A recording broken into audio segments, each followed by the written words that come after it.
Mr. Burns, there was reference made to General Alexander's observation as it relates to the nature of and scope of the problem that we confront in this area. And I just wanted to get some clarification.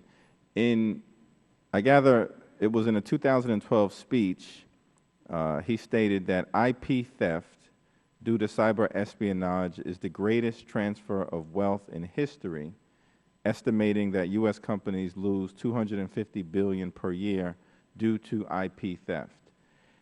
Are you aware as to whether he was speaking specifically about trade secret theft, or is that $250 billion number all-encompassing and inclusive of patent infringement, copyright infringement, counterfeit and/or piracy, as well as trade secret theft? It is my belief, sir, that he's referring specifically to trade secret theft. Okay. And that would be consistent with other studies that have been done in this area in terms of that particular amount? Absolutely. Those numbers fall within the range that was put forward in the CREATE study of between $180 and $400 billion in losses. Yes. I think everyone has testified either explicitly or implied in their remarks that there's sort of been a recent explosion of trade theft activity, and it's become more sophisticated over time. What accounts for that phenomenon? And if anyone else on the panel wants to weigh in, that would be fine as well.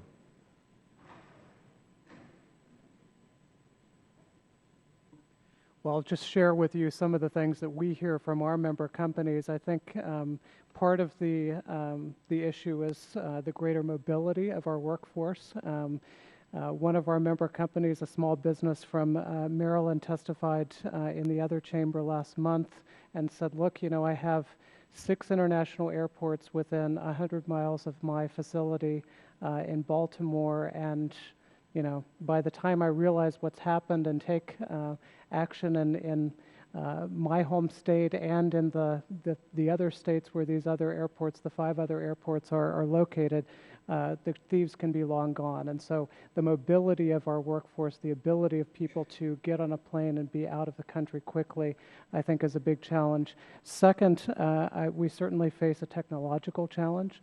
As I pointed out in my prepared testimony, what might have taken a moving truck to move out of a company in terms of documents, records, different types of information kept secret can now go out the door on a thumb drive, can stick it in the back of your pocket, nobody knows you have it, and that's, I think, enabling some of the challenges as well.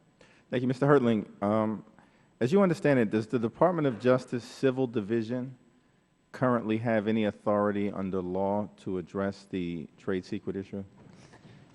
The Economic Espionage Act provides to the Attorney General an injunctive remedy to go into federal court. I don't know whether that right, whether that ability is exercised by the Civil Division. I suspect because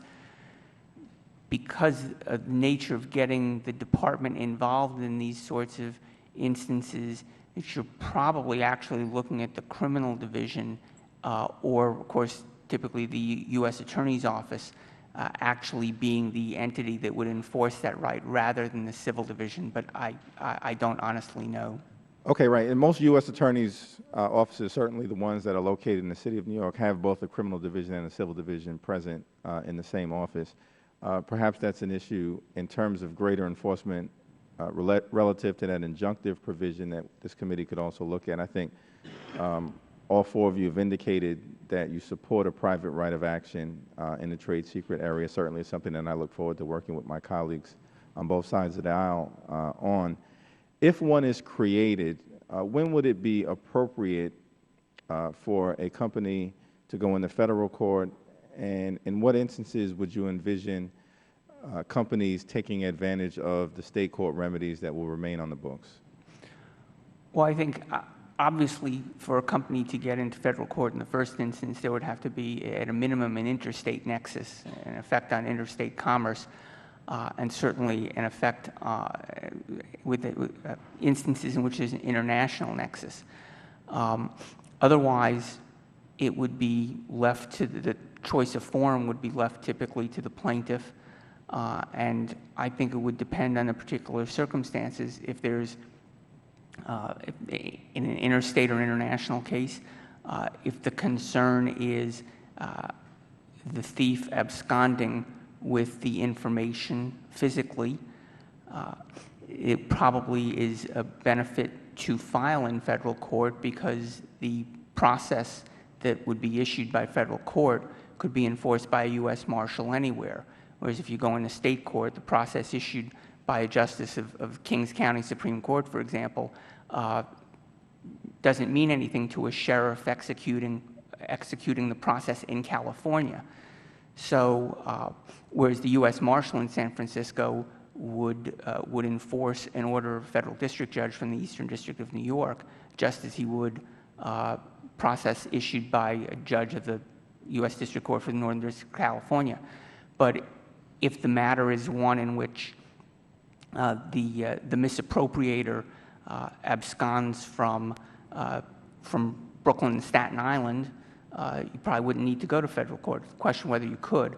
If he absconds to New Jersey, it would be up to the plaintiff to decide what the best forum is, and the factors would be the ease of relief, the comfort with the judiciary and the location. So there would be nothing in a federal civil remedy that would preempt state law or preclude the plaintiff from choosing the forum in which to file. Thank you. I yield back. I thank the gentleman. The distinguished gentleman from Pennsylvania, Mr. Moreno, is recognized. Thank you.